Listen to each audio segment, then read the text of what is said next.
strange substance found by a southwest Arkansas man be part of a government test? Well, that's the question at the heart of a phenomenon called chemtrails, now getting widespread attention. Well, they say the government is dumping chemicals on us to control or manipulate the weather. And they say the unusual-looking jet trails in the sky are actually chemical-laden chemtrails.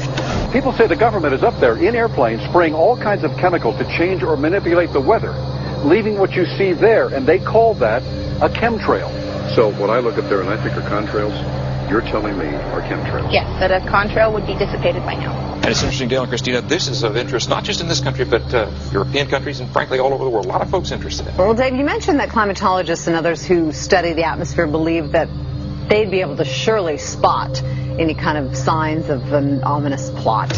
Our journey started in San Diego, California, where thousands of scientists, engineers, policymakers, and journalists gathered for the American Association for the Advancement of Science Conference. One of the topics was the artificial manipulation of the Earth's climate, also called geoengineering. During the meeting, scientists spoke about the plausibility of implementing geoengineering campaigns throughout the world under the guise of preventing global warming. One widely accepted theory was to block the sun by spraying something into the atmosphere. When they were asked about existing aerosol programs, they stated clearly that no such programs have ever been implemented. But strangely, these proposals sounded exactly like what people around the world are claiming is already happening. When I found out that the American Association for the Advancement of Science was going to be held down here and the main body of topics would be on geoengineering, I had to come. I had to be in on this. I had to hear what these top climate change scientists had to say. And that's the other question about chemtrails and whether geoengineering is being deployed right now without our knowledge. I don't have any personal insight into that, other than to say that I've worked in government at pretty high levels in the White House and at state government. I'm personally skeptical of that. But obviously you never know what you don't know. Chemtrails. On the internet, they are cited as proof of the government creating clouds to combat global warming. They claim the American government, with the secret approval of the national government, is covertly using jet aircraft to spray population centres with aluminium, with barium, and with strontium so as to reduce people's immunity and reduce the global population. I'm always a little bit suspicious because the government doesn't seem that capable to do something on such a large scale. That is not rain, that is not snow. Believe it or not, military aircraft flying through the region is dropping chaff. Small bits of aluminum, sometimes it's made of plastic or even talicized paper products, but it's used as an anti-radar issue, and obviously they're up there practicing. Now, they won't confirm that, but I was in the Marine Corps for many years, and I'll tell you right now, that's what it is. What happens here, military jets, some come out of Key West Air Force Base, and they move off into the atmosphere, and they drop mylar strips. Some could be a little wider, some are small glass fibers that are coated in aluminum. And what the Air Force does is they take their military jets and they dump these out of the aircraft, they fall into the atmosphere, and some take as much to a day to fall down. This is inevitably military or something going on. The government, the Air Force, you see this kind of a pattern like this, you can rest assured there's something going on. They're actually little bitty magnetic and little bitty strips of, whether it's aluminum. It's a nuisance to you and I to determine what's real and what's not, but it looks like it is a life-saving operation there for the military. The apparent motive behind this conspiracy theory is one world government. Order, I cannot hear. Mr. Speaker, I want to assure the House that both my ministry and my colleague, the Minister of Health, who have received correspondence on this issue, that this conspiracy theory does not have an iota of truth, and that the trails observed from aircraft simply come from jet engines. Number 9 of order. And I think what an appalling example it is of the new Foreign Affairs spokesperson for the Labour Party that she's spreading conspiracy theories about the United States government. The House has heard sufficient. It is called geoengineering, fighting global warming by putting a chemical dust in the atmosphere and reflecting harmful radiation back into space. We take geoengineering to mean deliberate, large-scale intervention in the Earth system. There are a variety of schemes that have been discussed for geoengineering. A classic example is injecting reflecting particles into Earth orbit. Nevertheless, there might be some good reasons to think about alumina. It turns out, first of all, there's been a lot of work on the environmental consequences of alumina in the stratosphere. The big deal really is that alumina has 4 times the volumetric rate of forcing for small particles as does sulfur. And that means you have 4 times less surface area for the same rate of forcing. And this is a much bigger deal. You have roughly 16 times less the coagulation rate. And that's the thing that really drives removal. So you could get away, we think, with much smaller mass fluxes. So that's why we see things like in the used aircraft patent from '89, they talk about aluminum. And that's why we're seeing in the surface water samples aluminum. And here's David Keith saying that aluminum has 4 times the reflective volume surface area. So they'd like us to think that we're talking about sulfur, but here they slipped up and let it out that aluminum is 4 times better to achieving their ends, and it sounds like it's going to be one they don't want us to know the effects of.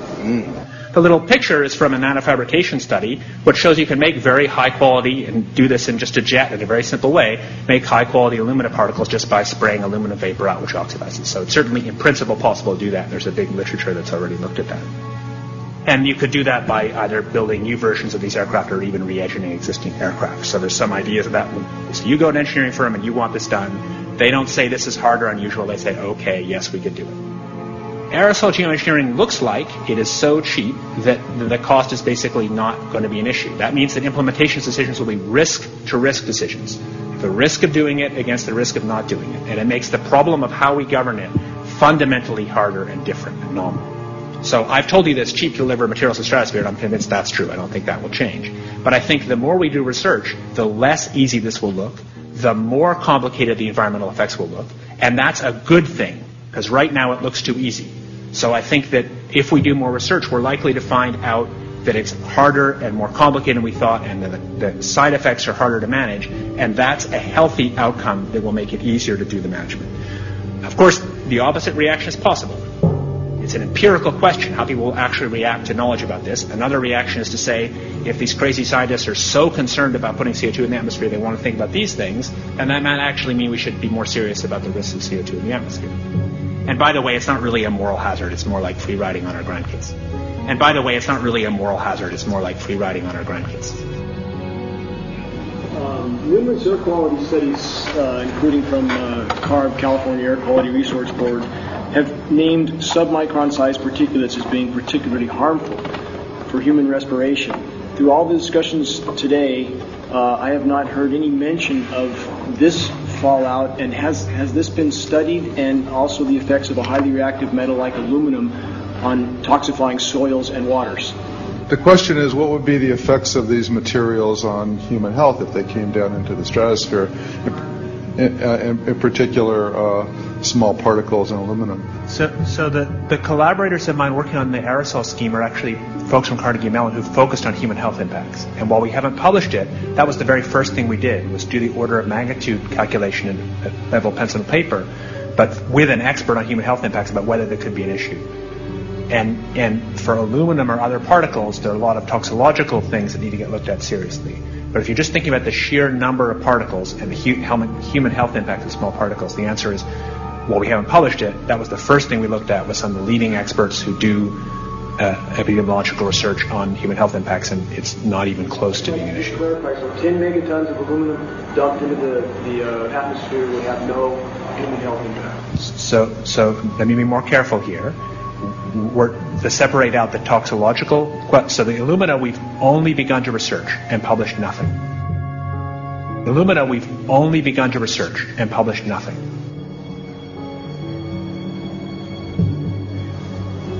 Dane looked at him and he said, so you're telling me that spraying 10 to 20 megatons of aluminum, as you said, would have no human health effects? He took a deep breath and he swallowed and he said, let me be more careful here. We haven't done anything serious on alumina, and so there could be something terrible that we'll find tomorrow we haven't looked at it. And that, for me, that was the whole main point of what is going to be coming out to the public. It's the damaging effects of aluminum that are being found around the world in massive amounts. Here's David Keith confronted on this very issue, and he looked, at that point like they just let the cat out of the bag. Mm-hmm. We haven't done anything serious on alumina, and so there could be something terrible that we'll find tomorrow we haven't looked at. They're proceeding because they have an agenda that's separate from trying to thwart this crisis of global warming. There's obviously several other objectives, whether it's depopulation, control, weapons aspects, communications aspects, all kinds of things, wild cards that we know nothing about. We don't really know, and I'm not going to attempt to speculate on exactly what the agendas are, but we can see clearly the agendas are not benefiting mankind. It's benefiting the agenda of the elite. And so I think the question is, how do you draw the line between some activity that is allowed and doesn't need global governance and activities that do require global governance? Dr. John Holdren has agreed to serve as Assistant to the President for Science and Technology and Director of the White House Office of Science and Technology Policy.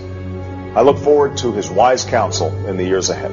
My personal opinion is that we have to keep geoengineering on the table. We have to look at it very carefully because we might get desperate enough to want to use it. So what would we do if in year 2040 or 2060 there's a severe climate crisis, say widespread famines or Greenland sliding suddenly into the ocean, that the only plausible way in which we could start the Earth cooling this century is to directly intervene in the climate system, say by putting particles in the stratosphere? We do stuff in the stratosphere all the time, of course, and so it's not as though the stratosphere is absolutely pristine. But you don't want to have people going off and doing things that involve large radiative forcings or go on for extended periods, or for that matter provide lots of reactive surfaces that could result in significant ozone destruction. Maybe I'm putting a particle into the atmosphere because I'm trying to make money, or maybe I'm putting a particle into the atmosphere because I'm engaging in scientific research and trying to understand cloud physics, or maybe I'm putting this particle into the atmosphere because I'm trying to make it rain locally to seed a cloud and get more snow on our ski slopes. And this obviously raises all kinds of questions. It's hugely risky. It will likely negatively impact some people, but we might find ourselves in a situation where those risks seem worth taking. One of the things that really shocked me was in one of the breakouts they had the benefits of these programs and then the risks. Now the benefits, the one thing that was stated was the just cooling the planet. Some of the risks were ozone depletion, droughts in Africa and Asia. I got to tell you, I came away from this experience after listening to these scientists for 4 days of symposiums, really concerned because it's clear now that they are justifying, rationalizing, and looking to legitimize some really, really horrible impacts, further impacts on our environment. And they're basically formulating the sales strategy and the implementation and oversight strategy and the funding strategy. After San Diego, I was shocked by the programs that had been proposed. I decided to write about it. That night when I finished, I sent the article to an online publication with my email address attached. When I woke up the next morning, my inbox was flooded with responses from around the world. Why? Because I had just broken the story on aluminum in geoengineering models, which I had no clue at the time that very few people knew about. Now this metal, aluminum, is being found in massive quantities way above normal levels all over in rain, in soil, and in snow. After that, the calls started pouring in from people who were desperate for someone to investigate. That was the fuel that started the film. Before we started filming, we had the opportunity to sit down with one of our favorite authors and documentarians, G. Edward Griffin, to find out what he knew about the subject. I'd like to talk for a minute about an issue that's getting more and more attention. That's the issue which scientifically is called stratospheric aerosol geoengineering, also called the chemtrail issue. I'm very aware of the chemtrail versus contrail controversy. As far as I'm concerned, it's an open and shut case. I have been watching the development of jet travel from its very beginning. I used to live near the Los Angeles airport. Remember when the first jets came in and landed? Man, they made a big noise. We never heard a noise like that before.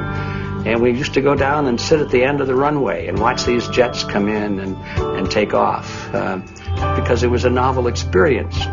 I've been watching jets all my life. When I know about jet contrails, I've watched them. They're vaporized moisture, ice crystals, and they get out there in the atmosphere, and then they effervesce and evaporate and then disappear, and you can see them. Plane moves along, and the little white trail follows right behind it, and usually about 10 or 20 lengths of the plane or thereabouts, and then it's gone. And you can still see them that way, by the way, once in a while. So there goes a contrail. These other things we're talking about are not at all the same phenomena at all.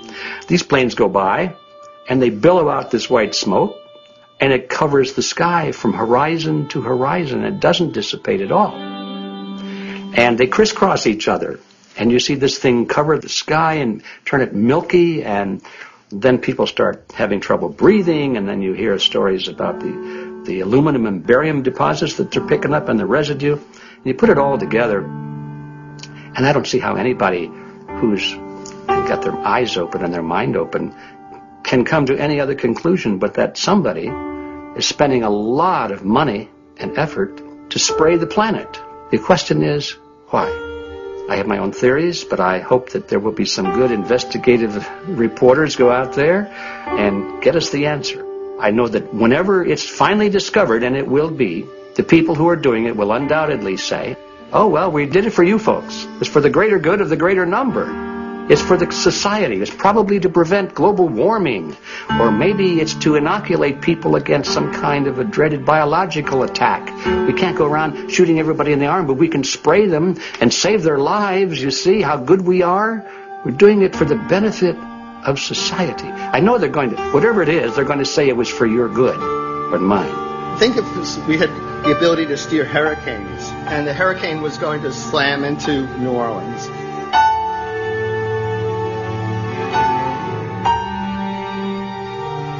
And let's say you could steer it so it would hit Mississippi instead, where for 100, that means I would be willing to more or less kill 18 Mississippians to save 1,800 New Orleanians. And if you do that knowingly, are you murdering those 100 people? And there's all kinds of equity issues there. Now, also, we might be wrong about our steering, and if we didn't do the research right, maybe our steering would intensify Katrina and even kill more people in New Orleans. And so this question of how do you develop the confidence to know that your intervention will reduce overall damage, and then how do you deal with the understanding that you might be damaging some people who wouldn't have been damaged before while saving people overall? The spraying appears to be mostly in NATO countries. I've seen it here in the United States. I've seen it in England. I've seen it in Scotland. I've seen it in Canada. And I've had reports from people that live in France. There's a grouping. There's a political grouping here of some sort. It's international in scope. It's not just an American phenomenon. It's international. And anybody that wants to investigate that, I think, has to take that fact into consideration. They're going to find a political grouping and a political motive here. But in my humble opinion, it's not in your good or mine at all. I don't know what it is, but we'll soon find out.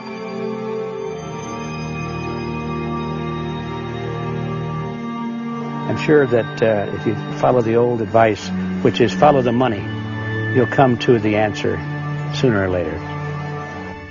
Soon we realized that we all shared the same need to get this information out there, to share with the public, to let people know what is being done. Ed felt so passionately about the issue, he offered to help us. Well, the main thing now, since it looks like the budget is going to be met, is to get it done well. We don't come off the tree knowing any answers at all. Yeah, we're not scientists. We're just asking questions, exactly. And we've got to be very skeptical about the answers. That's it's totally accurate, totally honest. Why can't people see this? They're not hearing it. They don't know that the facts are not being presented to them. We're very lucky, you know that. Look at this opportunity that's been dumped on us. Opportunity. It's this is going to. This is going to be a battle. I know that. A challenge and a battle, but I mean, why are we here if it's not for that? We're going to short break with DJ Foxy. I go to get a hold of Morrow, so it's going to be you for the moment. I'll call him again. So. Sounds good. I saw the sky crisscross with chemtrails, and I can't remember if it was in L.A. or I was on the road, but I had looked up one day, and I thought, look at that. That's not the flight path, man. That was a grid, a regular grid over the city, and I couldn't believe my eyes. Milky white clouds. And, it all seems very obvious. And now the evidence of what we have on the ground with the aluminum, the barium, strontium, and with what we see in the patents and what the geoengineers say are going to happen, I mean, for the everyday Joe, this is a slam dunk. This is a very delicate moment for the powers that be, because they're taking a covered-up operation like the tropospheric aerosol program, or chemtrails, Project Icarus, whatever. It's had many names over the years. And they're making it overt into a geoengineering scientific shield to deflect sunlight, because global warming's out of hand. So at this very moment, the belly of the beast is right above us with no armor. Whether people believe in chemtrails or not, the geoengineering should be scary enough. And when people learn about geoengineering, chemtrails will then become apparent, because they're the same. So you're talking about global conspiracy here. Geoengineers propose doing this on a global level. Off to Redding, California. Guess this is the second step after the AAAF meeting. We'll see what we find.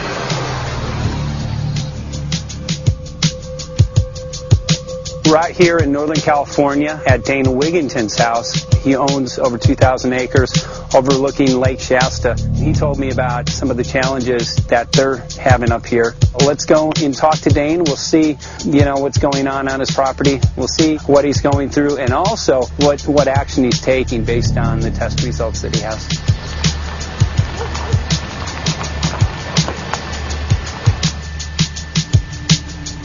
As I have a background in the energy fields. I worked in the first solar plants in the continental U.S. in the early 80s. My home was on the cover of the world's largest renewable energy magazine, so this is my background.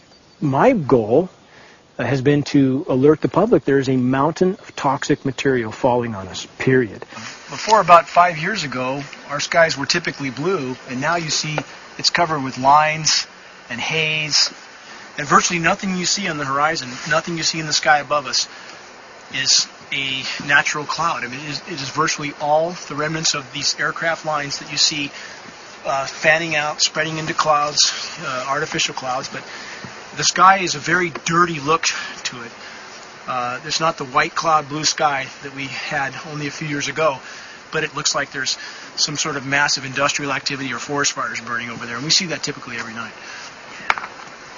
You see, even down to ground level, the clarity drops off significantly, and we don't see that except for the days when we have these long, lingering trails that spread and cover the whole sky. And on certain days, you can see these trails actually dropping vertically like a veil. We assume the particulates are descending, and we have the test to prove that we are being inundated with levels of aluminum and particulates that are literally tens of thousands of times what would already be considered high. So we're not talking about exposure to a slight percentage higher of these toxic materials.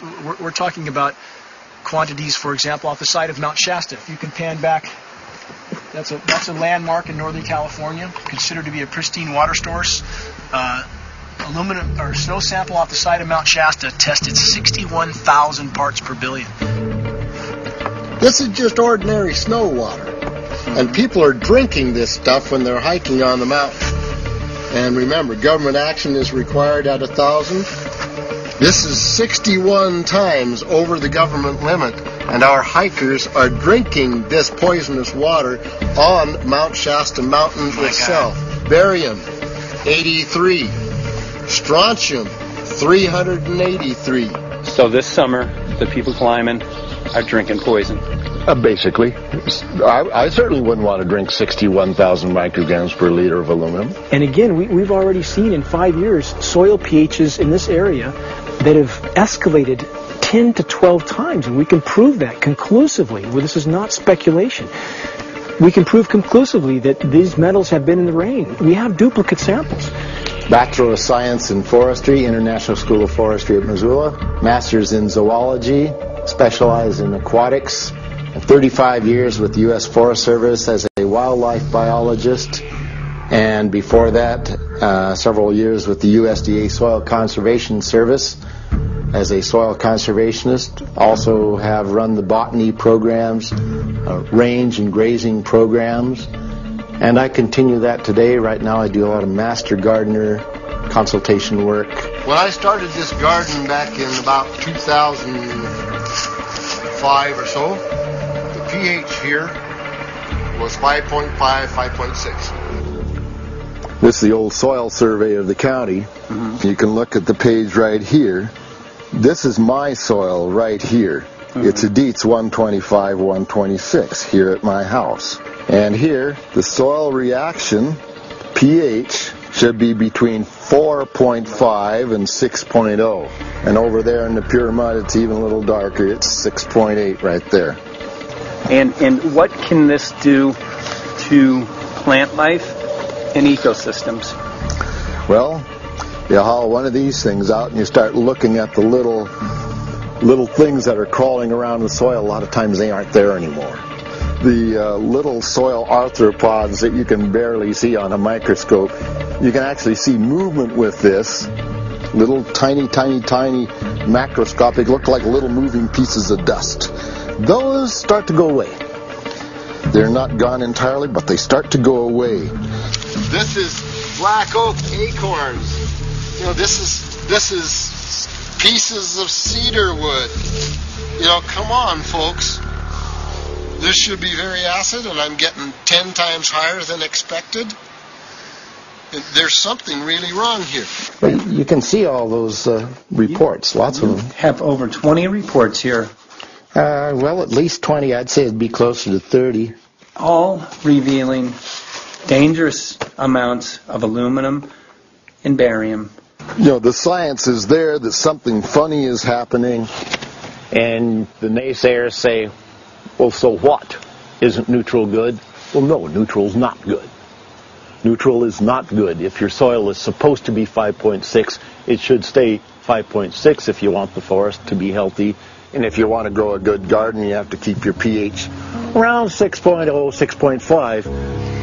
I think that we just need to wake up and just look at what's happening, because we can't just ignore it, because it's going to get worse and worse if we just keep ignoring it and pushing it away like, oh, that's nothing.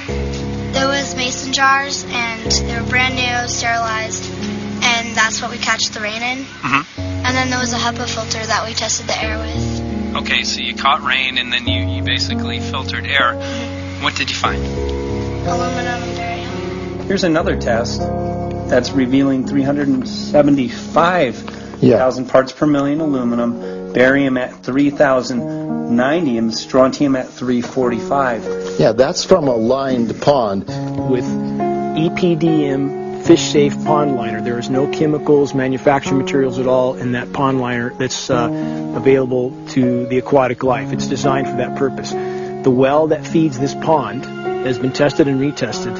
ND, no detectable aluminum, 0. The only other place this pond can receive water is rainfall. We are located on a filtered, forested hilltop, miles and miles and miles away from any industry, highway, and so forth.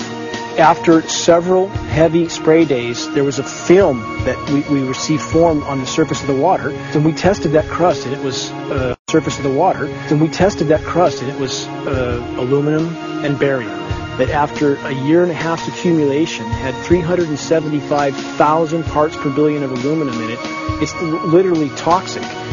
We can say conclusively that what we see in the sky matches expressly what's outlined in numerous patents, and the materials on the ground match those patents.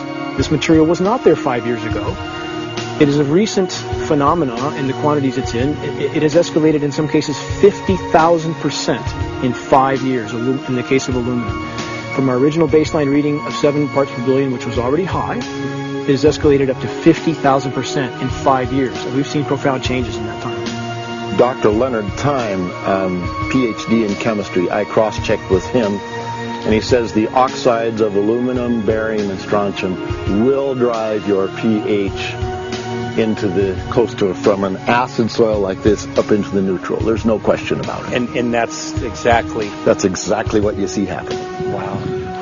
I have a doctorate in inorganic chemistry from Oregon State University, in which I was working with different metals and oxidation states, and then did a postdoctorate work at Brandeis, where I was working stabilizing off-oxidation states of different metals. The goal is to sort of figure out how everything fits in the dynamic equilibrium of life. I was working with Francis up in Mount Shasta, and he showed me some rainwater analyses that had to do with levels of aluminum, strontium, and barium in the atmosphere.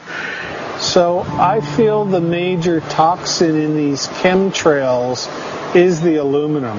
And from the levels we were looking in at Mount Shasta, this is totally, totally unacceptable. When you get to metals and biological systems, you're no longer talking about the bulk aluminum that people think about when they're drinking from soda pop cans and that.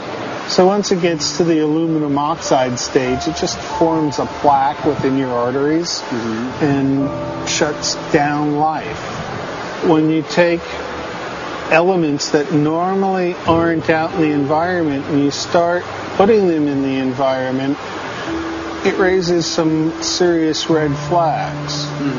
Aluminum is a very specific, nasty in biological systems.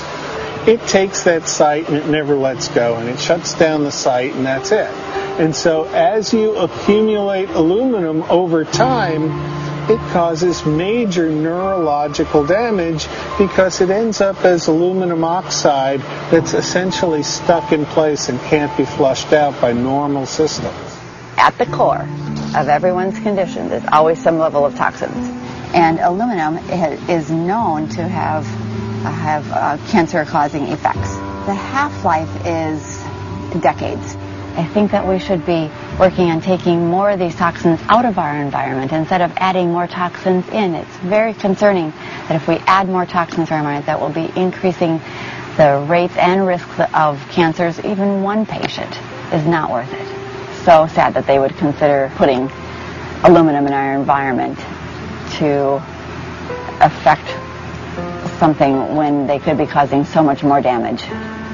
Wherever the material is coming from, it is there. The amount of metal falling on us cannot be disputed. Absolutely, this is not speculation. The amount of metal in the last 4 years, as I said, have increased to a degree of thousands of times, and California Air Quality Resources Board has studied the aerosols from China. These metals are not amongst them. Mike, the reason I've chosen to focus so primarily on this issue is I feel all other issues are secondary. What could be a greater priority than not being able to walk out your door and take in a breath of air without sucking up heavy metals? If our land base is being poisoned, if our waters are being toxified, what will we have left to work with? Whatever we choose to focus our time and energy on, whatever our political beliefs, that this is a common ground for all of us. We must have air that we can breathe that's not full of toxic chemicals and metals. We must have water that's not completely laden with whatever is being emitted from these aircraft.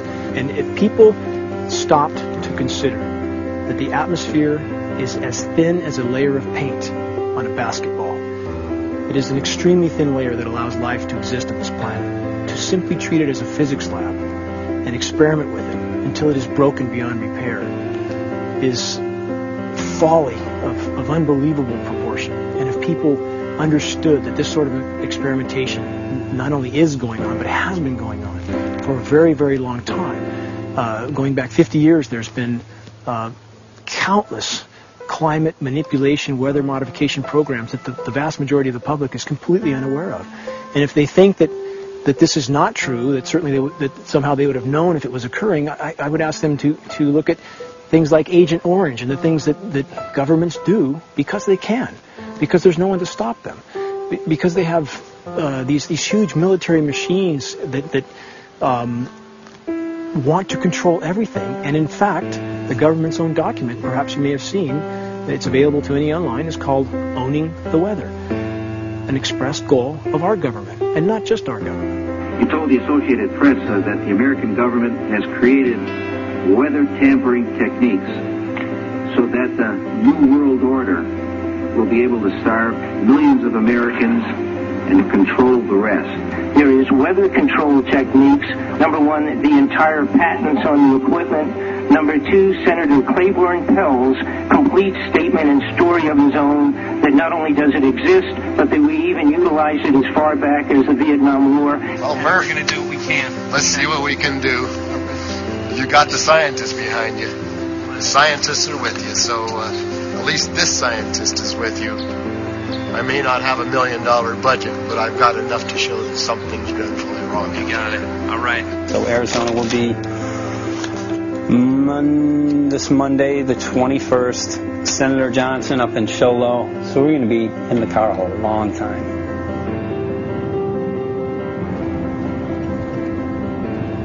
Well, it is such a pleasure. This is such my place back here, I'm telling you, Michael. But you know what? We love it. It's so private and it's so quiet and peaceful. And please come in. My name is Karen Johnson. I served in the Arizona State Legislature for 12 years.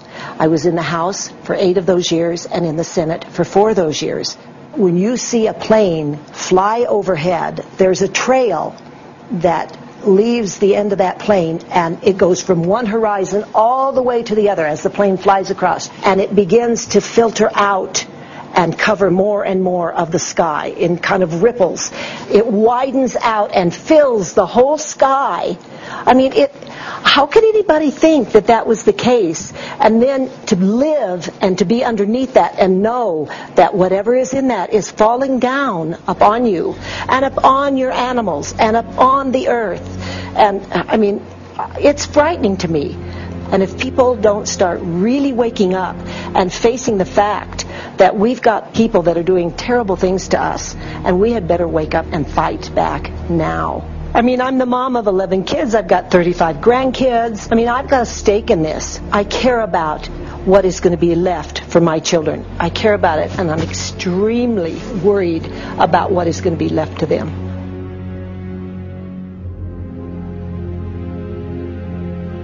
Aluminum is toxic, and we know that it's accumulative. And we know that we're getting more. So we're absorbing it in the air, we're drinking it in our water, so we are accumulating more. So the thought of more aluminum being dispersed in our environment in the way that you mentioned is very frightening to us and very disturbing to us. Those of us who have done any research on this are really quite concerned that we are ill-informed about this issue, and mostly that it's being done. Aluminum is toxic. We know that it is. We can debate as to the amount of toxicity that is going to be disturbing the body, but as far as really accepting the fact that it's accumulative, it's synergistic, then we have to conclude that it's not a good idea to put it in our atmosphere, especially when we know we're getting increased amounts, and especially since we know that the scientific communities around the world are pointing a finger at the heavy metal toxicities, at the toxicities that we're absorbing in the day-to-day food that we eat and the air that we breathe. The concern is off the charts about why is this happening? Why is this being allowed to be sprayed continually all over the United States, all over the world? Who is paying for this? I mean, the incidence of Alzheimer's has just skyrocketed, which evidently has to do with an accumulation of aluminum in the brain cells. I mean, I think almost every family has been touched by a member as they get older having Alzheimer's. And it's a horrible disease. And to say that, well, this just came because people drank soda pop out of aluminum cans, you know, when my father passed away with Alzheimer's and he didn't ever drink soda pop, You know, that explanation doesn't ring true with me. And so I'm wondering, how much did this chemtrail spraying back in the Illinois area affect him? Aluminum and fine metal is an accelerant. Our friend who's a firefighter up in Pine, Arizona for 20 or 30 years says that the wildfires now that they're fighting are way beyond anything they've seen before in intensity.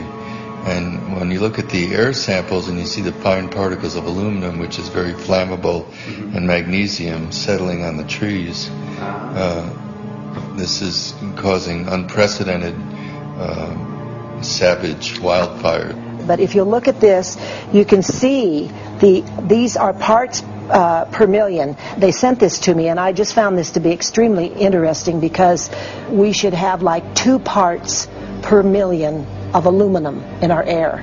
And this is saying that there's 39,000 parts of aluminum. That's astronomical. Barium is high.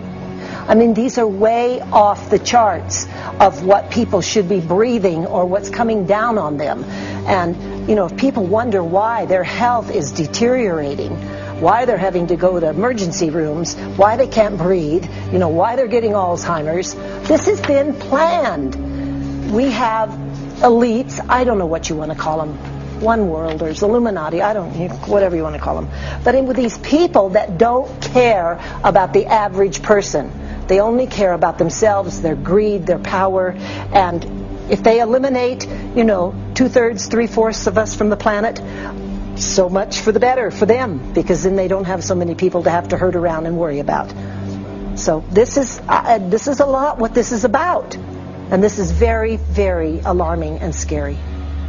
I mean, where is this stuff coming from, and why? Why is this kind of stuff being put out there? You know, I've heard different explanations about, oh, we need to cool the planet, all this and that. But if people are up there trying to cool the planet, why do they need all this kind of stuff in it? The explanations just never have really rang very true. And as I'm setting up the equipment, she looked at me, she said, all these trees here are dying. And I said, what? She says, all these trees in here are dying. So I thought, well, I'm going to test for aluminum, because that's one of the key things in the programs that we're talking about, and titanium. And I took some of this bark sample and tested it, and it came back positive with aluminum and titanium. Then I started traveling around California, noticing the same thing. In Lake Tahoe, there was a lot of the same type of bark, all through Sacramento area and Davis. Just about everywhere I went, I was noticing this silver white bark. What I think is happening is these chemicals are getting down and destroying the roots. And then as they come up, they're going out into the bark. Those 2 right there are the ones that are just, it just hurts so bad to see these 2, because look how old and big they are. We probably lost 40 trees right here on our 10 acres. Every week, every other weekend, we'd see another tree that was beginning to die. And I mean, it's just so sad. We just cry. And to think that that might have something to do with it, along with their other explanations, would really, really frost me. Every time you lose a tree, you know, it's not good. It's just sad. And there's another one over here in this little group of trees here. Don't you feel better when you stand up and fight than if you crawl down in a little hole and go to sleep? You know, I mean, my gosh, people, your families are out there, children are out there, your grandchildren. I mean, you've got to do something to help.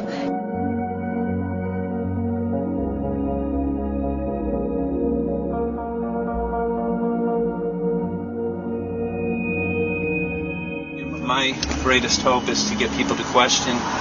And, hey, if they don't wake up while we're there, I'm hoping to plant some seeds. We're going to the most beautiful place on the planet, Hawaii, to see what's going on, collect some data.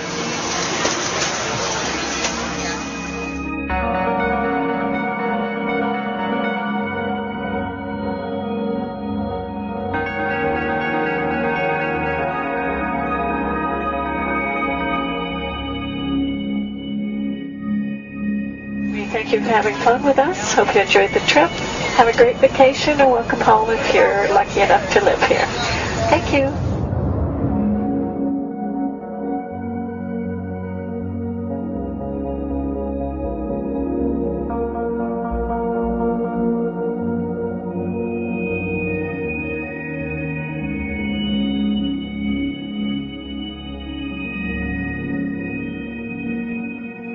The whole valley's off the grid, so it's either solar, wind, or generators. Look at this, man. Yeah, their mind can't even conceive of it. Right. Yeah, right. Even coming here, and one would never think, you know, in paradise that it's getting destroyed. And they're doing it island style. They do it off the island, right? They do it off the island, so they don't, you know, you don't see the chemtrail airplane. The theory is that they're spraying offshore, and it's coming in on the... And it's coming in. Now these are coming from the west. They're also spraying on both sides today. A lot of this stuff is actually chemtrails coming this direction. There's material that's blocking. We should be able to see to the horizon, you know, where the Earth curves, because we're high enough and we have the ocean, right? So we should be able to see. We should be able to see the Big Island. It's only 30 miles away.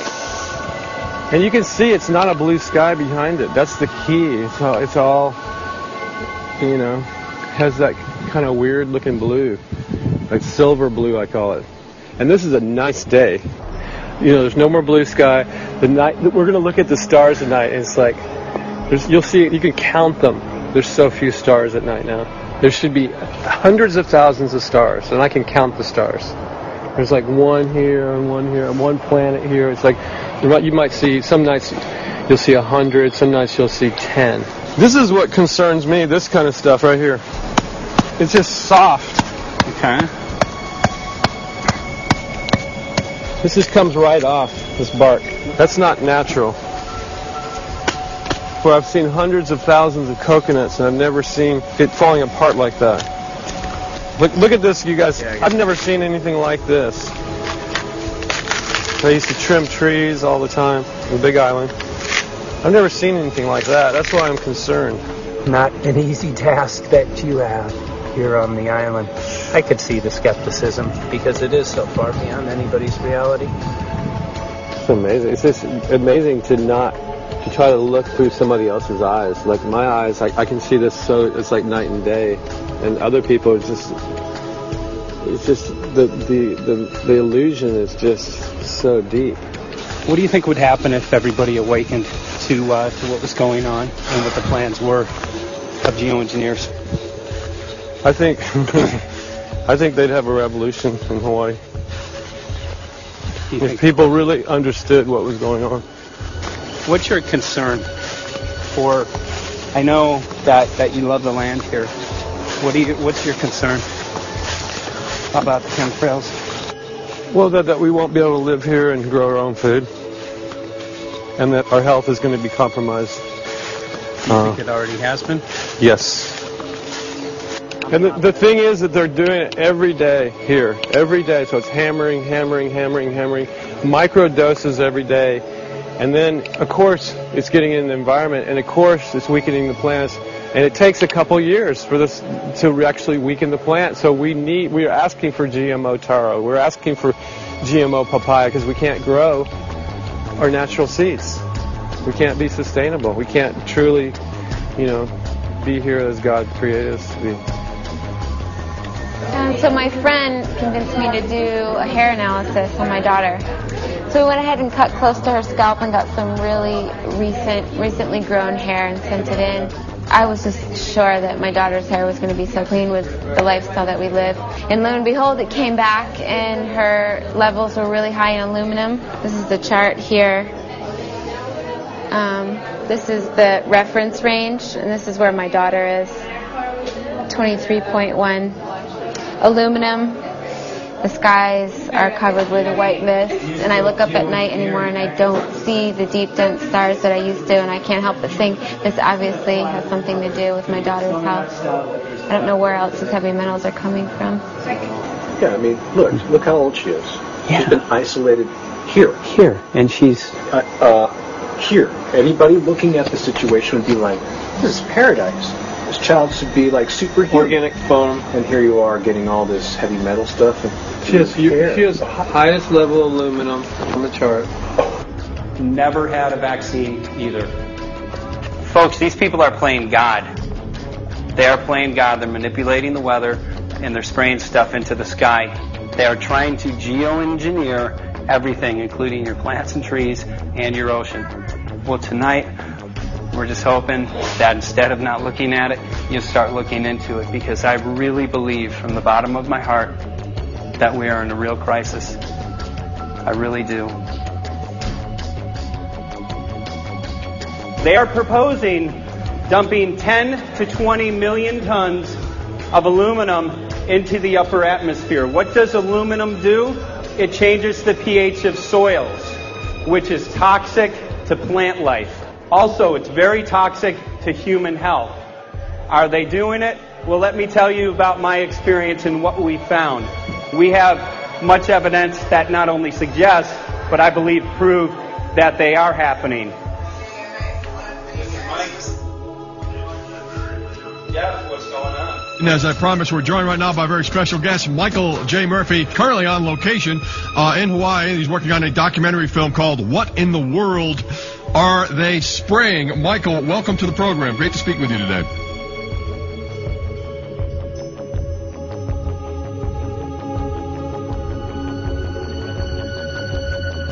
I had a friend who recently he's always looking at things from a different perspective. He's a bit of a conspiracy theorist, you know, and he says that whenever the president comes to L.A., there's no spraying that week. Could you have a better place for an interview? I mean, look. This is being done over our farms and over our things. So basically, they want to eliminate our ability to eat organic food, have clean water. So in some ways, it sounds to me like, and you know, again, it's just a projection, but it sounds to me like this is control.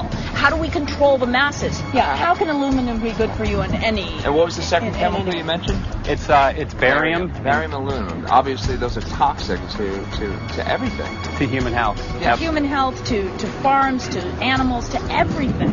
61,000 parts per billion. And there should be a government alert at 1,000? At 1,000, people are drinking this. People that climb the mountain, they're drinking that snow. It's poison. Oh my God, that's so disgusting. So that's 60,000 times above regulation. Exactly. 60,000 times above regulation. And I've talked to friends, and they're like, well, that's just ice. That's just condensation. And I'm like, you can talk to a second grader. Ice doesn't float in the sky and spread out that way, you know. You're not an expert, but you're a concerned citizen who said, wait a second. Who's actually doing the research. Yeah, you're doing the research, and that's what we need to do as Americans and say, you know what, I want to know what's going on. I want to know what the FDA is doing to my food. I want to know what the government's doing with my air, my water, and the soil. And, you know, it's just great what you're doing. And I just, my kudos to you for bringing light to this subject. Put all of the theories aside, just what geoengineers are proposing and what's being found is scary enough. So we can just address that. And I encourage more people to just step up and ask questions and do what he's doing. So thank you, Michael, very, very much.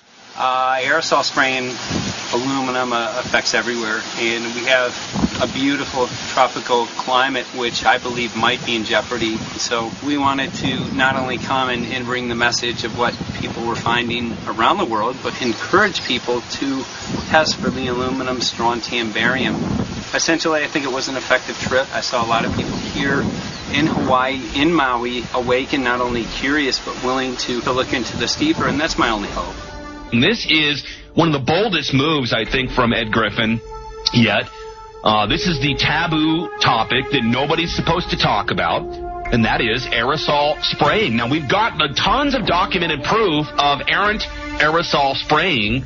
It just blows my mind that the whole essence of humanity has always been to look up into the sky and ask why. Though there are no limitations, there's endless space, an endless universe. Now, in the 21st century, we're not allowed to do that. Anyone who looks up and sees the giant grids and the X's in the sky that weren't part of our existence until just a decade or two ago is somehow called a kook. And the people that are the best and biggest proponents for the revolution and for liberty, they don't want you to talk about it because you could discredit them. It seems to be an industry that's being built up to milk the taxpayers by undergoing some kind of a giant global spraying program to make all kinds of money on the project, and they don't seem to care really what effect it has. They're not trying to experiment to see if humans can survive it or anything like that. They just want to get this stuff up.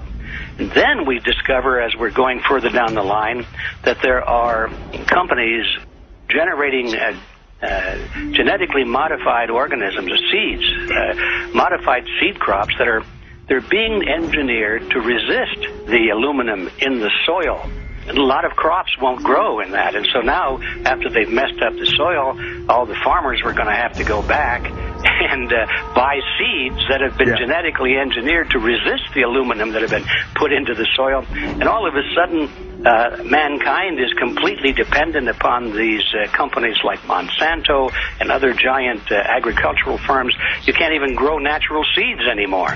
And we're looking at that. It's a shocking thing. I hope we don't find that that's true, but all the arrows right now are pointing in that direction. We get into cost-benefit analysis here because there's also HARP could be involved in this. Geoengineering, as you guys mentioned, which is documented heavily in Dennis Kucinich's bill, that is the Space Preservation Act, which, by the way, I don't think got through Congress. And then Kay Bailout, as we call her here, Kay Bailey Hutchinson, also put together some legislation in order to qualify geoengineering, which, again, is supposed to save us all from global warming. But it is cost-benefit analysis because they can benefit on so many different levels, Ed. That's how they do everything, isn't it? That's right. And, there's an old adage, if you just follow the dollar, follow the buck, you get to the source of the problem.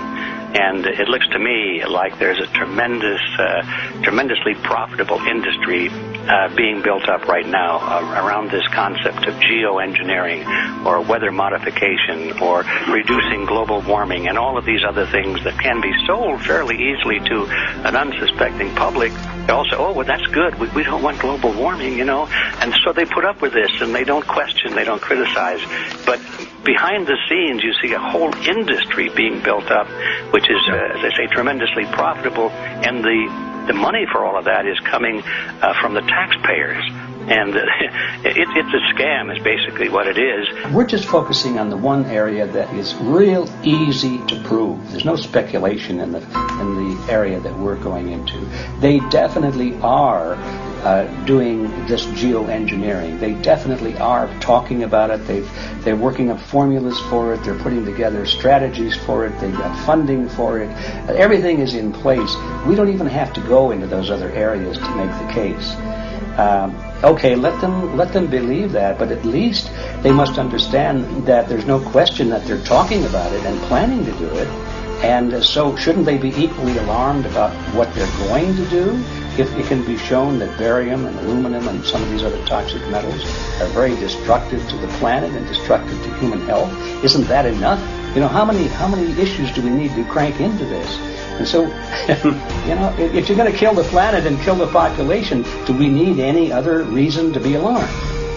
What in the world are they spraying? Thank God people are asking this question. That's all we want. We just want to be able to ask these questions. Our good friend G. Edward Griffin, all these years, Mike Murphy and Paul Wittenberg are doing this great effort with your help. This is a community effort to get people real information. What in the world are they spraying? Any final quick comments before we're out of time?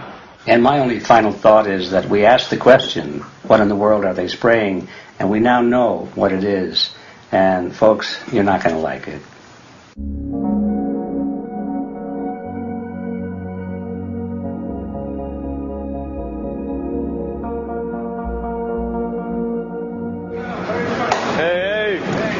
I'm Peter Vreken. I'm from Belgium. I'm 54 years old. I can't believe it myself. I'm a very happy and grateful person. We are doing the job the police, the Justice Department, or the Environmental Department should have been doing. And it's really essential that it's going to be a grassroots revolution. I think so. South because we are not fighting against, but for. Yes, we're fighting for. I was in the council for about 25 years and also a period as the mayor. So from that moment on, 10 years ago, everything started to change. I started to get a picture of what is really going on. And it became crystal clear to me that we, humankind, have been manipulated and dominated and exploited for centuries. So, and this chemtrail phenomenon made me angry because I was so helpless. You can decide what food you're going to eat, whether you're going to smoke, what water you're going to drink, what kind of life you're going to lead, but not with this phenomenon. Then you are just a victim. It's only a game. And there have to be good guys, and there have to be bad guys. And luckily, we are in the position to be able to play the role of the good guy who has the chance and the opportunity to overcome. 3 days that we shared with them, my heart just dropped because it was such a beautiful way to live and such a peaceful way to live. I left thinking, what's this going to be like in 10 years? Is everything going to be killed off on their property?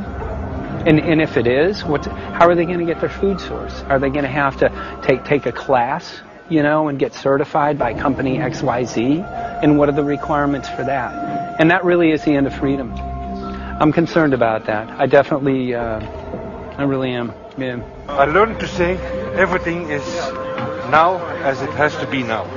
And everything is going to be okay. It's going to be all right. It's going to be okay. Yes.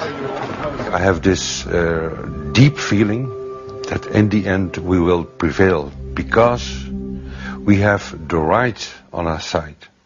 The cosmos is helping us, and I have this strong feeling that we are being supported by entities and by forces we can't even imagine.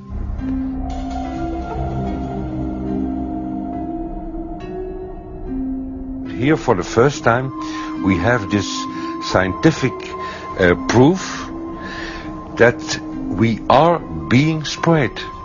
We are being spread, and it's incredible and it's hard to believe, but we are being spread. I think at this moment to stop is not an option.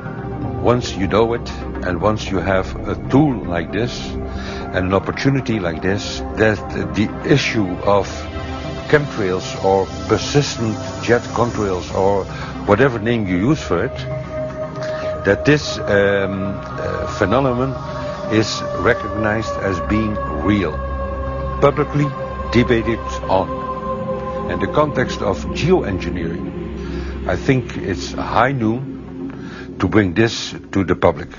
This is what the sky is supposed to look like. These are old paintings. We forgot this, I'm afraid. In the years that I have been a medical research journalist, I have looked at many, many things, and I found the same three issues in whatever I'm looking at. And that is that we are being dumbed down, we are being made sicker, and we are being made infertile. Citizens gathered from around the world in Belgium for the first International Chemtrail Symposium. The event attracted leading professionals, politicians, and activists who discussed the health, environmental, and social implications of these programs. Today it's only going to be about facts, documents, figures, patents, licenses, everything that brings us to the truth. We have no other weapon against this past conflicts than exposing and bringing their dark works in the light of the truth. We have the hope that by our efforts, more and more people will become aware of the fact that we are deceived by our leaders. So today, we, as a family, join forces with the people who publicly made known to the world that chemtrails are not a conspiracy theory, but a conspiracy fact. From the Technische Universiteit Delft in the Netherlands. Ladies and gentlemen, please welcome Koen Vermeeren.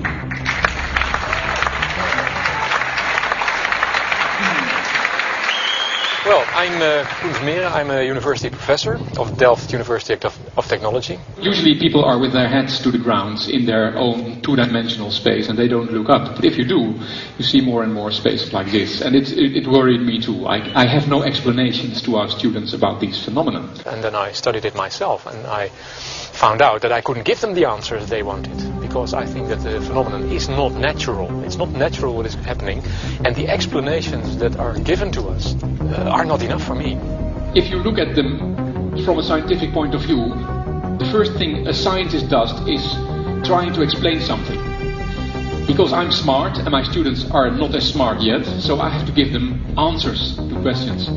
But if you ask most scientists honestly, they cannot answer all your questions. If people are using climate control over our heads, I want to know about it. I want to know the consequences, I want to know the health impacts, I want to know everything. I need, as a teacher in my university, to give answers to my students. And they have good questions. And I don't have the answers. And I want to know. Excellent. And we should discuss this. Ladies and gentlemen, for here you in the auditorium and for all over the world, Michael Murphy.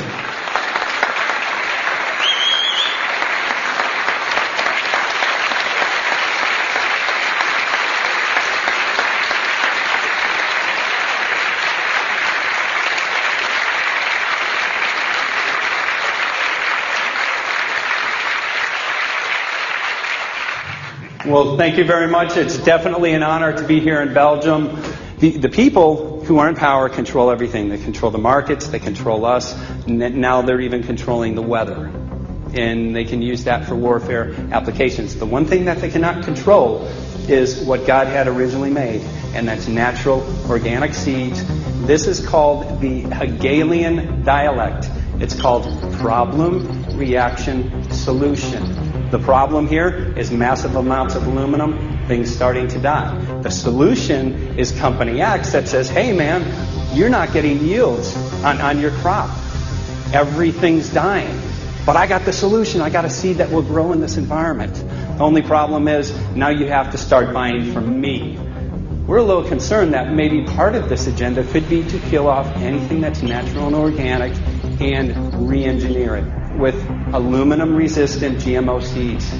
Many may know we just got back from a week of filming in Hawaii, and it was an incredible trip. A big concern for the people there is they're beginning to see softening of the coconut trees. But their concern is that these programs may again be part of a broader agenda to destroy anything that's natural and organic, so that the corporate redesigned GMO foods might be the only source of food for people. I didn't anticipate so many people, young and old, who are interested in this phenomenon and are concerned about it. And I especially liked the address that the young girl gave today. Only 17 and already making an address to the audience. That is, well, incredible. My name is Sofia Xenidis. I am 17 years old. It is quite scary to know that the air we breathe is not what it's supposed to be. That the food we eat and the water we drink contain traces of those substances which are sprayed out over all of us as though we were being poisoned like insects. The feeling that this is causing me are feelings of deep anger and rage. I don't want to be poisoned. I don't want to be infected with cancer. And I'm just so angry that this global poisoning can be going on such a massive scale, and not enough is being done to stop this crime. A clear answer to one question. Are we being sprayed? Have we been sprayed?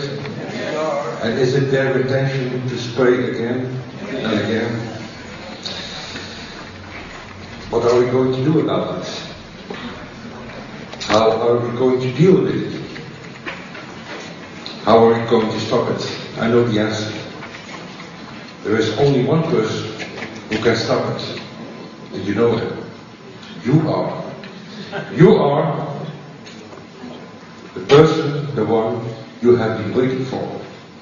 We are magnificent, beautiful, godlike, divine human beings. Ladies and gentlemen, sisters and brothers, in this auditorium and in the whole world, thank you so very much for being present with us. And for now, please enjoy this anthem.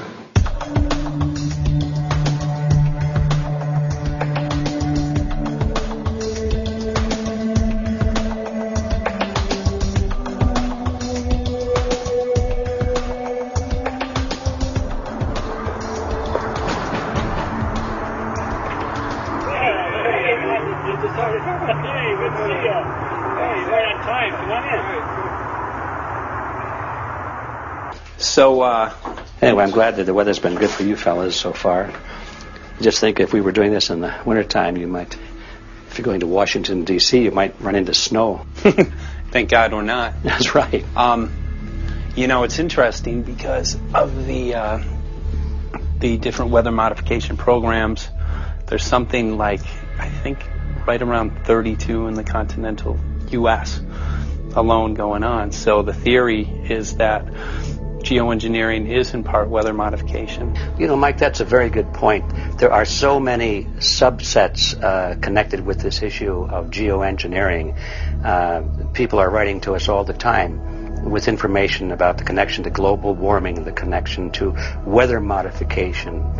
Some people think there's a connection with Morgellons disease. Others think it's kind of a means of transmitting electromagnetic impulses from the HAARP antenna system up in Alaska and Siberia. Boy, it gets your head spinning. And each area, I think, is worthy of investigation, but we have so little time. I think it's wise for us to stay focused on just the aerospraying and the toxic effect of these chemicals and the destruction of the planet and the damage to human health. What more do you need than that to convince people that we have to put a stop to it? So to stay focused, I think, is our mission on this one.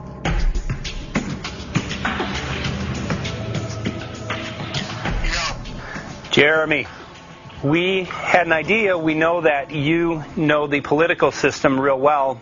Our idea was this. We have a ton of data and information that we've collected throughout our travels, and you know, we really think a good way to end the film would be addressing this to elected officials, some of the senators. So we were wondering this, if you might be able to come and kind of help us out and perhaps show us the way in how to get this done politically. But it sounds like a really good idea, and all I'm also going to get to in terms of researching who it is that we should really focus on talking to about this.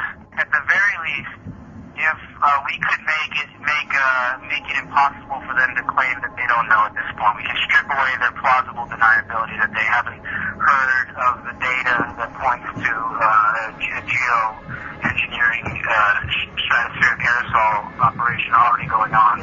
At the very least, it should be very interesting to go to District of Criminality and put some people on alert.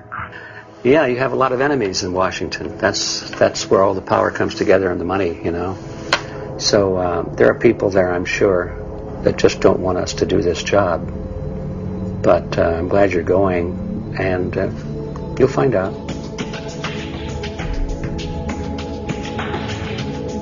We took the data to Washington, D.C. There we presented our elected officials with the following letter. According to the 5th article of the Bill of Rights amending the Constitution for the United States of America, no person shall be deprived of life, liberty, or property without due process of law. But the daily spraying is depriving all persons living within the United States of life, health, liberty, and integrity of our common and private property without due process of law. As a representative of the people of the United States of America, we insist that you do everything in your power to protect us and immediately put a stop to geoengineering spraying at once. There exists no justification, legal or otherwise, to poison the planet and its inhabitants. Now suppose that space aliens arrived on, maybe they're going to land at the UN headquarters down the road here, or maybe they'll pick a smarter spot. But suppose they arrive and they give you a box. Suppose they arrive and they give you a box. And the box has 2 knobs. One knob is the knob for controlling global temperature. Maybe another knob is a knob for controlling CO2 concentrations. You might imagine that we would fight wars over that box because we have no way to agree about where to set the knobs. No global governance. And different people will have different places they want it set. Solar engineering is like chemotherapy. No one wants it. But we all want the ability to do chemo and to understand its risks, should we find ourselves with dangerous cancer. How long does it last up there? The lifetimes are years. What, years? A couple years. And then it what, precipitates out? Or Yeah, that's correct. no toxic side effects that we know of? The thing we always wonder about is the unknown. Yeah. So if you're thinking about, say, the acidification, it's clear that's not a problem. There's several studies that showed that. Right. But of course the concern here is with so little research, there may be some unknown that comes out of left field that bites us. My name's Mike Murphy. I'm a filmmaker in from Los Angeles. We're covering an issue called geoengineering. Okay, thanks guys. Senator, a question about the issue of geoengineering. I'm afraid I don't know what you're talking about. And wondering if you were supportive of geoengineers' proposals of spraying 10 to 20 million tons of aluminum into the atmosphere. I should really get a briefing paper on it before I give an opinion. Oh, not a problem. Are you aware of the issue? Not completely. At all? Okay. Do you have a letter from constituents, and people have concerns? Yeah, We're making a documentary about the I don't know. You guys have credentials to be here? Yes, we do. We pass through security as well. Endowed by our Creator. I think so. Please don't touch my property. You're lying. No, what did we lie? What did we lie about, sir? No, we're not. What are we lying about? Lying about what?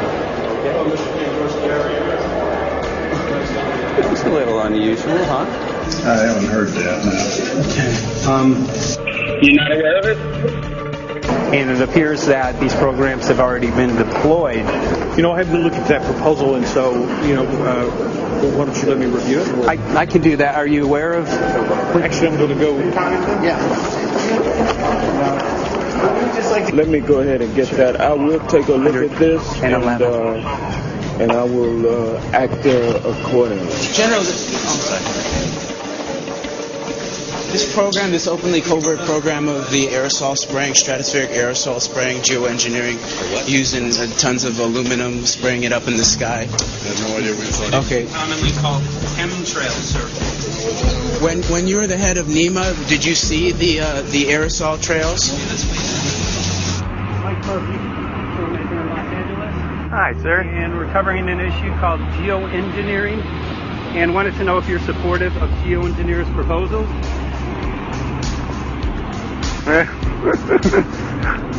Congressman? Hey, Congressman. I'm wondering if you're supportive of geoengineers' proposals, which is dumping 10 to 20 million tons of aluminum into the atmosphere. Not familiar with that. Pardon? Not familiar with the Okay. Can you make an appointment to my office? I'm not supportive of it. I haven't looked at it close, so I don't. Have you heard of the issue? Because it's becoming mainstream in public, and there are actually congressional committees which are being formed to talk about these programs. Mm-hmm. Yeah. Well, I think when we drop anything into the atmosphere, we should know prior to the effect of that, right? Yes. And if we don't have the knowledge as to what the effect will be, we shouldn't do it. I think there are 4 different options for thinking about deployment of geoengineering. The first one would be we just ban it. I would argue that one does not want to get too firm a restriction in place on small-scale studies early on because it'll tie the science hands. I think what the science community ought to be trying to do is say, you do small-scale stuff inside this space, and it's a scientific question what that space ought to be. There shouldn't be a lot of oversight and restriction. Congressman? Excuse me. Hi, I'm Mike Murphy from Los Angeles, covering an issue called geoengineering. These guys are running from the geoengineering issue. I wonder why. I'd have to talk to my staff. I don't know what your details on that are. Have anyone made you aware of the issue, or? Sir? Congressman, your committee talked about geoengineering last November. Are you in support of those proposals? I'd love to give you a paper. Geoengineering? You know nothing about the geoengineering issue? about this? Never heard of it. They call it geoengineering, but... yeah, I never heard of it. It's nothing I've ever heard anything about. I mean, when we looked up in the air today outside, you see we saw this stuff going on. Quickly, have you heard of geoengineering? No. The proposal is to shoot 10 million tons of metals into the air. This committee, Science and Technology, covered it for the first time. No. No, I've never heard of it. So we were very concerned. We spoke with Congresswoman Watson's office, and her press secretary, Ms. White, was familiar with Representative Kucinich's Space Preservation Act, which mentioned chemtrails and the weaponization of the atmosphere in space, and then it was pressured to be taken off the bill. Did you see the aerosol spraying going on today over the Capitol? Congressman? Geoengineering carries with it a tremendous range of uncertainties, ethical and political concerns, and the potential for catastrophic environmental side effects. He's not one to do interviews very often, so not unless we usually really pressure him into it. Okay. So don't, all that is, don't hold your breath. As chairman of the Committee of Jurisdiction, I feel a responsibility to begin a public dialogue and develop a record on geoengineering. We want to know if you're supportive of their measures by spraying 10 to 20 million tons of aluminum into the atmosphere? No, I think we need to have more research. Okay. And about the issue of current deployment, there's literally a mountain of evidence that many people believe proves the deployment of these programs. Any knowledge of that? No, there's certainly not a mountain of evidence. But I do support research into geoengineering, and I also support looking into the international governance of that. Okay. I hope anybody that has studied it knows, at least I think, that it's a radical proposal, and I hope we don't have to use it, but there may come that point in time where we do. Now, if we could provide you with the evidence that suggests that these programs are and have been ongoing, would you be willing to address this publicly? We've had about 3 or 4 hearings on it. We have addressed them publicly. Well, not about the proposals, but about the current deployment of these programs.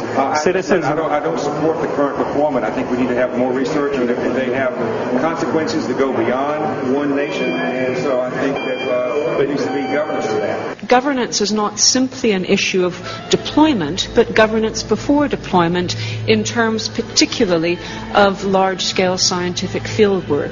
I concede that on this subject and in general, it's not popular to talk about global rules.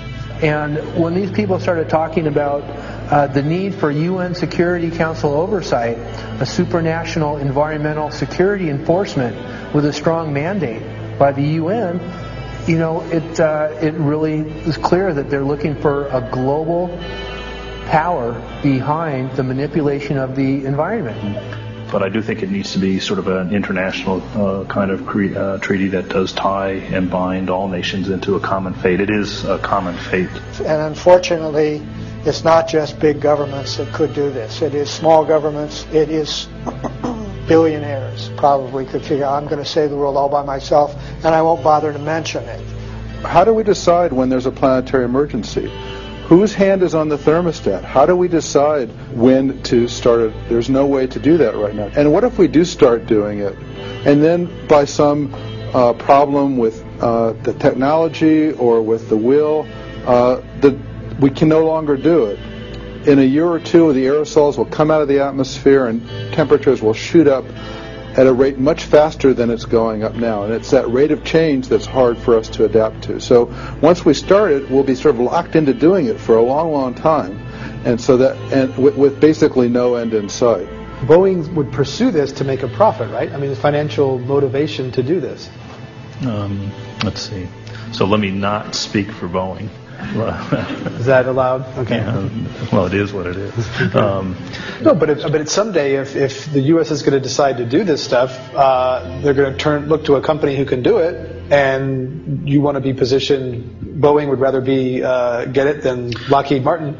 So certainly we have an industrial base that helps the country take on technologies and large-scale challenges like national defense.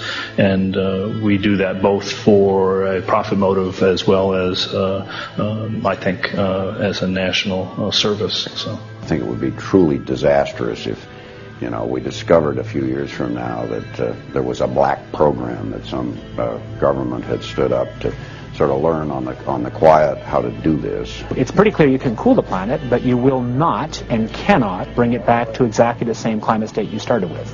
So you may or may not, and I expect we'll have a lot of back and forth about how useful it is to ameliorate the risks of climate change. I think there's a good evidence it probably is useful, but we don't know.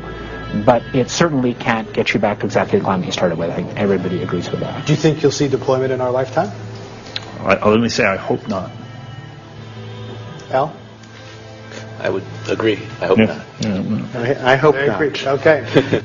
I see this as something like an evacuation plan. That you build big dikes. Maybe that's the emissions reduction to try to keep the flood from wiping you out. But that if that flood should come, that you'd like a plan for what to do in the event of that catastrophe. So I see these options more as a catastrophic response option and not as a way to reduce risk of everyday climate change. You would advocate mitigating consumption of beef as a means of accomplishing your objective?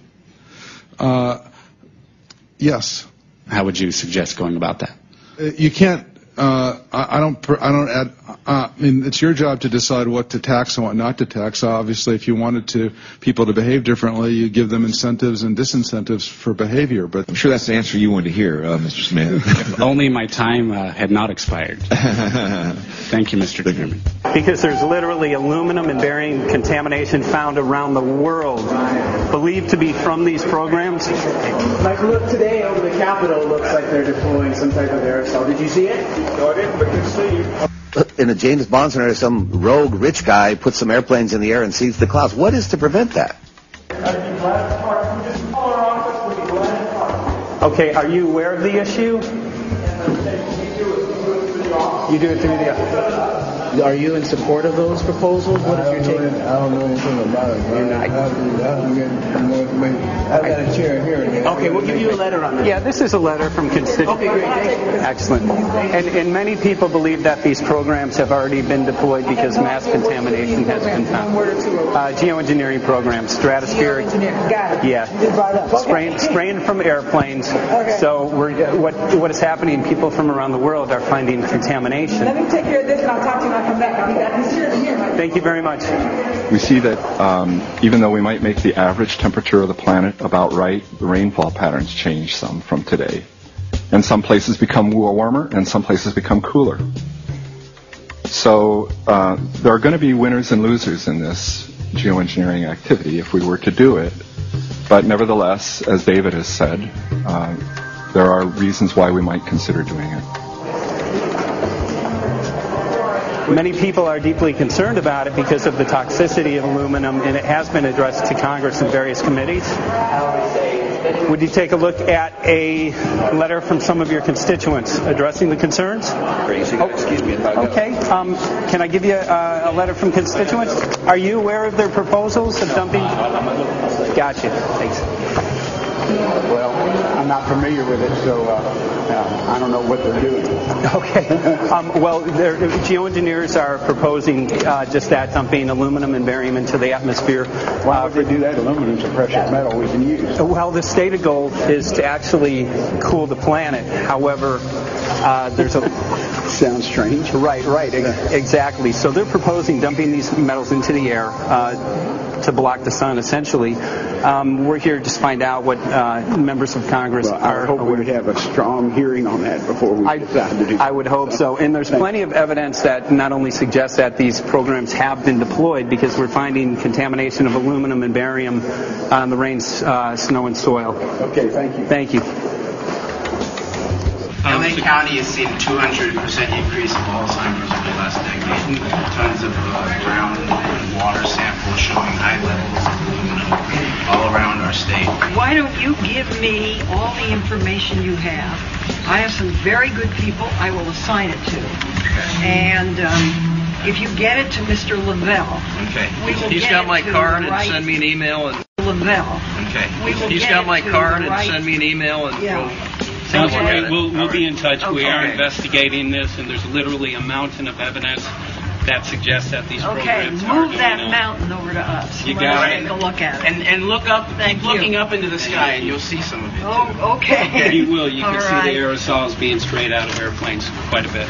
Okay. So thank you. Yeah, the future of humanity is definitely dependent on it. So we're counting on people like yourself to take some proactive steps. So thank you very much, guys. You're very welcome. Appreciate Thank it. you. Thank you. Right.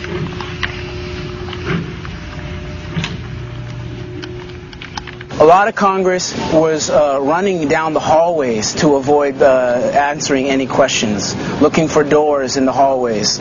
So apparently the war is against all of us, and we're all in a hostage crisis. People who took an oath to uphold and defend the Constitution are not only know this is happening, are participating in this. And all of us have a duty to stand up and speak out about it.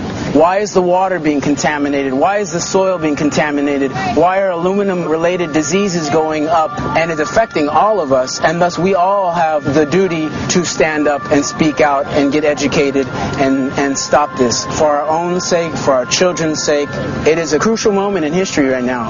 The human beings, we need to decide whether to live on our knees while being sprayed and poisoned every day, while being under a continual threat, or whether we are going to stand up and live as free human beings and seek truth, justice, peace, and freedom for all of God's children.